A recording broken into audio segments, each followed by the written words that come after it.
large brands are coming into the space, like top kombucha companies, top beer companies, health and wellness beverages. The way they get into the market is always interesting. We help them navigate all sorts of different legal structures. It comes down to how they're comfortable entering a market. So there's certain clients where we only serve them in Canada because it's federally legal up there. They want to get the brand started. And then once it federally legalizes in the US, then we'll bring them back down into the US, where we have operations in 6 different states. From the PodConX studios, high in the Rockies at the beautiful Beaver Creek Resort, it's the Raising Cannabis Capital Show. Today on MJ Bulls, we are joined by Ben Larson, the CEO at Vertosa. Ben, welcome to the show. Thanks so much, Dan. Great to be here. Well, I appreciate you being with us today. In the past, smoking was always the most popular way to consume cannabis. But over the last couple of years, there's been a spike in infused beverages, cannabis-infused beverages. Why is it taking so long for this sector to gain traction? Great question. I think in the past, it's largely been a technology barrier and just like an unfamiliarity with the format. It's not the natural format that the extracts from the plant want to take, right? It's a extremely hydrophobic compound when you extract it from the plant. So it's not the first thing that you think of when to put it into like a water-based beverage, right? And that's why you had all these chocolates and brownies and all that kind of stuff in the earlier days. So the technology didn't exist, but I see on your website that you now have the technology to infuse just about anything. I heard one of your videos where they said coffee in the morning, smoothie in the afternoon, wine in the evening. How have you accomplished this? Yeah, it's through great nanotechnology, emulsions science. I don't know how to geeky to get with your audience, but our founder and chief scientist is a nano-emulsion expert. He's been doing it his entire career. And nano-emulsion is basically taking an oil and breaking it down to a very small droplet and then making it water dispersible. And so our expertise is doing just that. And when I say nano, basically we're talking like nanometers. Again, I don't know how geeky the audience is, so we'll just stop there. But it makes it really easy for the body to process, which increases the bioavailability, and the experience becomes more rapid in comparison to like old formats. And so it's a really exciting format, not only because scientifically it's an interesting way to consume the compounds. Our entire culture as a human race has been built around beverages. Like, when do you not have a coffee or a water or a soda or a beer or something in your hand? It's anytime we're at a social event, that's what feels natural, and sometimes a crutch for some people. So why not put cannabis in it and enjoy life a little bit more? Well, and also I think that for most people who are health conscious, the idea of smoking, even if somebody tells me it's safe, I still feel uncomfortable with it. And probably drinking, there's probably just as many downsides to it, but I just feel a lot more confident drinking something than I do smoking something. Look, at this day and age, it's arguable which is more stigmatized, right? Like cannabis or smoking cigarettes. And so just that association alone lets us know that socially we're driving towards like non-smoking type of product. And then there's the whole medical conversation. It's really hard to imagine that lighting up a plant is going to be an actual medical delivery for medicine. I like pre-rolls. I like flour. Like that doesn't mean I'm not going to consume it. It's just, I'm saying from a perception standpoint of the general public that infused beverages, infused products in general are going to continuously gain market share.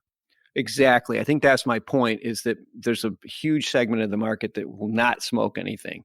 And now you're opening up that market to cannabis. And I saw on your website that you work with a client to create is it the emulsion that they're going to infuse into their products? So that doesn't seem like a one size fits all process. That's right. There's probably a lot of common. Can you give us kind of a feel for what some of the variations that your clients are looking for? Well, so for those of us that are in the industry, we know conceptually the power of the plant and the versatility of the plant, right? And what we're trying to do is transmit that through to the infused products. Infused products of the past had a tendency to be pretty homogeneous in experience. It was like a long onset. It was kind of a heavy onset, sometimes unpredictable. And we're trying to completely flip that. We're trying to take infused products and make them as versatile and predictable as smoking. And so what we do when we engage a client is kind of like with the startup mindset. We ask the founders or the product makers, like, what are you trying to deliver to your consumer? What are you trying to market to them? And then we build that system from the ground up.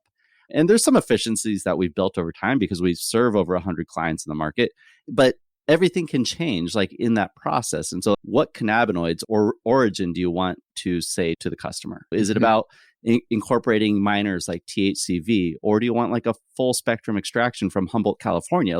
These are important questions because it's all marketing. And at the end of the day, selling a product is marketing. And then it goes further, the encapsulation system itself. There's a variety of different ingredients that can create that system. We have very conventional nano emulsions that drive towards clarity and high bioavailability. But some people don't need all that. Yes, bioavailability is good. We can still achieve that, but we can go with a completely organic system. Okay. Right? We have certified organic formulas on the hemp side of the business, and now that's starting to become available on the cannabis side of the business. But to deliver a highly bioavailable, stable system that is certified organic, there's a lot of opportunity there too. And so we don't go into any project with a preconceived notion of what the right ingredient is until we have that conversation with the client. Yeah, hopefully land on what their end goal is. You create a product that matches that. Exactly. I see on your website a testimonial from Pabst. I mean, it's not like you have small customers looking at what you're doing. That's Pabst Blue Ribbon beer, right? That company? That's right. Cool. So all sorts of large brands are coming into the space, like top kombucha companies, top beer companies, health and wellness beverages. The way they get into the market is always interesting. We help them navigate all sorts of different legal structures. It comes down to how they're comfortable entering a market. So there's certain clients where we only serve them in Canada because it's federally legal up there. They want to get the brand started. And then once it federally legalizes in the US, then we'll bring them back down into the US where we have operations in 6 different states. We do other formats. We believe that edibles in general will all be fast acting at some point. No one wants a slow experience. But beverage is really interesting because mainstream brands in the beverage category are always pushing the envelope. They're always the least like risk averse. If you go into a supermarket, you see the most creativity in the beverage aisle because they're always trying to capture the next best thing. And it's a really exciting market. There's a lot of money in it.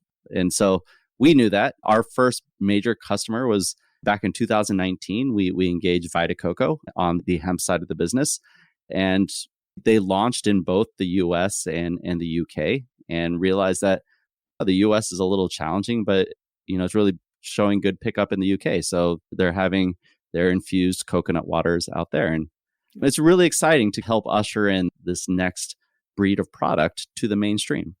It's so cool. That is so cool. You mentioned that you have operations in 6 states. Is that because through federal regulations, you can't cross state lines? So you need separate operations in each state? That's right. We're at a unique position in the supply chain where we're the critical component that can't be shipped across states. And so if we go and set up operations, which we can do relatively efficiently, then we need to just ensure that the supply chain is sophisticated enough to support these brands. Everything, the packaging, the non-active ingredients, that can be shipped from a centralized location. And so we're doing the hard work to kind of go and lay the groundwork, create a platform so these brands can have larger addressable markets and grow on top of our services. Again, the listeners probably understand the concept of like MSOs or multi-state operators. A lot of them are kind of like walled gardens. They're creating a lot of value for themselves. But we're trying to turn that inside out, create kind of a services-based B2B MSO. Oh, yeah. I like that concept. But I do think that it's probably fairly expensive, and most of that costs are front-loaded. Does that mean that you have to raise capital, or are you raising capital and I'll help you to get through this? Yeah, a little bit of background on me. I come out of the venture capital space. I've been working with early stage tech startups for over 10 years now. I got into the cannabis industry back in 2015. So all that to say, Vertosa is venture backed. We have raised money in the past, and I've always coached people into saying, you're always raising, you're always fundraising, you're always meeting investors, you're always getting them excited. It's just whether you're accepting checks or not. We've had a phenomenal run so far. We're only 3.5 years old at this point, but we have experienced 3x growth over the last 2 years in a row and are preparing for our Series A come Q1. So, yeah. Wow, that's exciting. It's exciting. We have all of Vertosa's information in the show notes. So if you're interested in learning more about their products or participating in their growth, I'm sure somebody from Ben's team will be happy to speak with you about that. Ben, thanks for being on the show today. This was fun. Yeah, thanks so much, Dan. I appreciate the platform.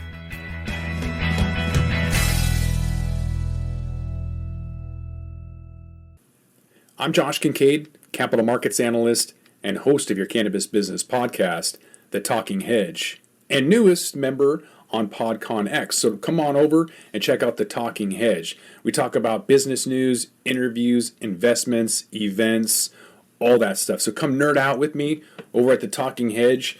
You can find me at thetalkinghedgepodcast.com or on all your favorite podcast platforms. Don't forget to like, share, and subscribe, or don't, and I'm out.